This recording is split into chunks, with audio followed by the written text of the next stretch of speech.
오늘 저희들 함께 보실 하나님 말씀은 출애굽기 40장 17절에서 33절입니다. 지난 시간에 본 것처럼 성막의 모든 것은 모세의 취향이 아닙니다. 또 기술자인 부사렐과 올리압의 취향도 아닙니다. 모든 것은 하나님이 명하신 대로, 하나님이 말씀하신 대로 모든 것이 자리 잡고 위치되어졌습니다. 우리가 말씀을 통해서 볼 수 있는 것은 8차례나 반복해서 계속해서 같은 말씀이 주어집니다. 여호와께서 모세에게 명하신 대로 다 이루어졌다. 여호와께서 모세에게 명하신 대로 다 되었다.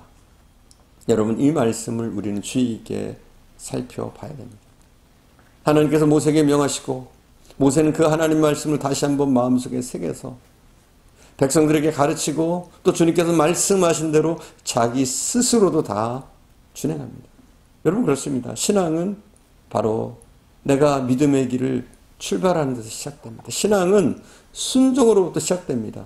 누군가를 순종시키는 것이 아니라 내가 하나님 앞에 철저하게 순종하는 것으로부터 우리의 신앙은 출발하는 겁니다. 우리가 자녀를 순종시키기 전에 내가 먼저, 나의 아내를 순종시키기 전에 내가 먼저 순종하는 겁니다. 우리가 하나님의 말씀대로 순종할 때 삶의 상황을 바꿔주시는 하나님의 역사를 우리 스스로 체험하게 될 줄 믿습니다. 우리가 하나님의 말씀에 붙잡히면 우리를 대적하는 무리들을 하나님께서 물리쳐주시고 그들보다 더 강하고 강한 하나님의 군대로 우리를 보호해 주심을 여러분 믿으시기 바랍니다. 우리가 엘리사의 교훈에서 보았습니다. 아람 군대가 쳐들어왔지만 그 아람 군대 숫자보다 영의 눈이 열리니까 하나님의 군대 숫자가 더 많았습니다. 우리도 영의 눈이 열리길 바랍니다. 부정적으로 보는 시각에서, 오히려 적을 크게 보는 시각에서, 사단의 공격을 두려워하는 그런 시각에서 내가 하나님의 자녀인 것을 명심하고 주님 주시는 힘으로 우리가 승리할 수 있기를 바랍니다. 특별히 기도로 승리할 수 있기를 바랍니다. 하나님을 붙잡을 때 하나님은 우리에게 능력을 베풀어 주시고 은혜를 주시는 줄 믿습니다.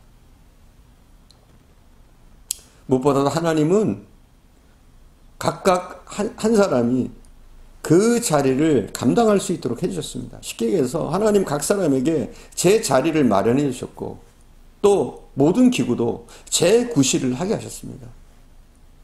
여러분, 그렇습니다. 성막의 모든 기구들은 자기의 역할이 있습니다. 자기의 사명이 있는 거예요. 자기가 해야 될 몫이 있는 거예요. 우리의 가정도 마찬가지죠. 식구마다 자기의 자리가 있습니다. 즉 아버지의 자리가 있습니다. 어머니의 자리가 있습니다. 자녀들의 자리가 있습니다. 각각 자기 자리에서 자리값을 하고 재구실을 할 때 그 가정은 행복할 뿐만 아니라 그 가정에 하나님의 영광이 나타나게 됩니다. 여러분, 교회도 마찬가지죠. 우리 각자에게 맡겨진 역할들이 있어요. 각자에게 주어진 사명이 있어요. 어떤 것은 클 수 있고 작을 수 있습니다. 어떤 것은 하찮게 생각할 수 있고 어떤 것은 대단하다고 생각할 수 있습니다. 또 직분도 여러 가지입니다. 목사의 직분, 장로의 직분, 권사의 직분, 집사의 직분, 또 그리고 성도의 직분, 이 직분들이 있습니다. 각자 자기의 직분에 맞게 자기 자리를 지켜야 됩니다. 장로는 장로로, 권사는 권사로, 안수집사는 안수집사로, 집사는 집사로, 성도는 성도로 그 자리를 지킬 때 이 교회 가운데, 분당 중앙교회 가운데 하나님의 영광이 나타나는 겁니다. 오늘 본문을 상기하면 모세는 하나님께서 보이신 그 식량대로 하나님의 말씀하신 대로 성막과 그 안에 모든 기구를 만들었습니다.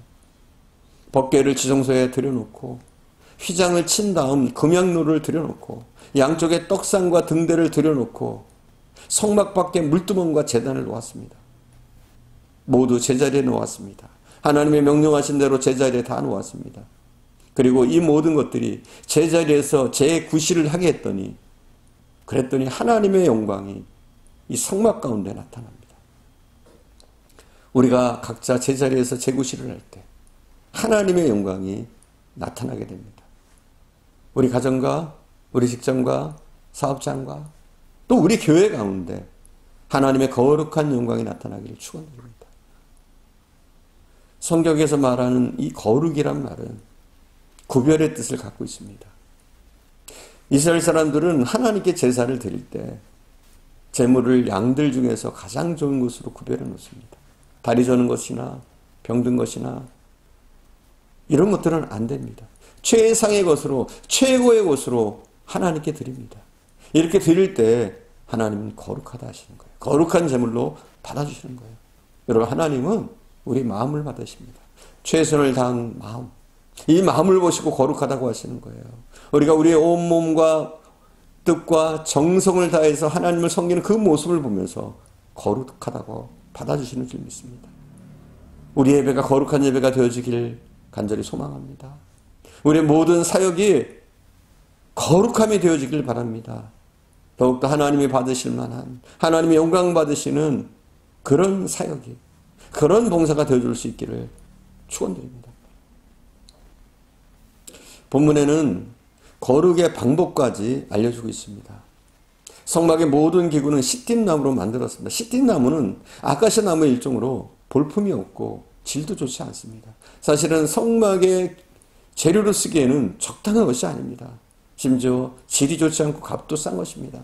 마치 우리의 모습 같습니다. 하찮은 우리의 모습, 연약한 우리의 모습, 삐뚤빼뚤한 우리의 모습 같다고 보시면 됩니다. 그러나 이 나무로 만들게 하셨고 나무로 모든 기구들을 만든 다음에 반드시 금으로 입힙니다. 금은 믿음을 가리키는 겁니다. 믿음이 있어야 돼요. 성소에 쓰여지는 기구는 믿음의 금으로 발라져야 되는 겁니다. 그러나 이때까지 아직 거룩하다고 하지 않습니다. 금을 입힌 기구 안팎으로 기름을 바른 후에 거룩하다고 하십니다. 금으로 바른 것으로 아직은 부족합니다. 믿음만으로는 아직은 부족합니다. 거기에 무엇이 있어야 되느냐? 바로 기름이 있어야 됩니다. 기름이 뭡니까? 성령을 의미합니다. 우리 한 사람 한 사람은 더욱더 믿음과 함께 성령으로 충만해질 때 하나님이 거룩하시다고 인정하시는 하나님의 사람이 되어집니다. 하나님의 임재가 수시로 나타나는, 하나님의 역사가 나타나는 거룩한 존재가 되어지는 줄 믿습니다. 우리는 하나님께 순종으로 영광 돌립니다. 모세가 그랬던 것처럼 순종으로 하나님께 영광 돌릴 수 있습니다. 엘리 제사장의 손자 중에 이가봇이라고 하는 이가 있었습니다. 이가봇이란 그 이름의 뜻은 이스라엘의 영광이 이제 떠났다는 겁니다. 이스라엘의 하나님의 영광이 떠났다, 이런 뜻입니다. 엘리의 아들들이 하나님 알기를 우습게 여기고 멸시했습니다. 블레셋과 전쟁에 쓸데없이 법궤를 갖고 나갔다가 법궤는 빼앗기고 불량한 엘리의 아들들은 죽임을 당했습니다. 그리고 그 소식을 들은 엘리도 목이 꺾여서 죽었습니다. 하나님의 영광이 이스라엘을 떠난 겁니다. 하나님의 영광이 그 가정을 떠난 겁니다. 그 가정을 통해서 나타날 하나님의 영광은 없었습니다. 오히려 하나님의 영광이 그 가정을, 또 심지어 이스라엘을 떠났습니다. 왜요? 무엇 때문입니까? 불순종 때문이었습니다. 이만큼 우리에게 순종이라는 것이, 말씀에 순종하고 말씀대로 준행하는 그것이 얼마나 중요한지 우리는 깨달아야 되는 줄 믿습니다. 오늘 본문을 보면 모세가 하나님께 명하신 대로 다 되었습니다. 처음부터 끝까지 순종했다는 겁니다. 순종만한 대단한 믿음은 없는 겁니다. 우리가 순종할 때 하나님은 우리를 통해서 영광 받으시고 하나님의 영광이 우리의 삶 가운데, 우리의 사역 가운데, 우리가 하는 모든 일 가운데 하나님의 영광이 나타날 줄 믿습니다. 기도하겠습니다.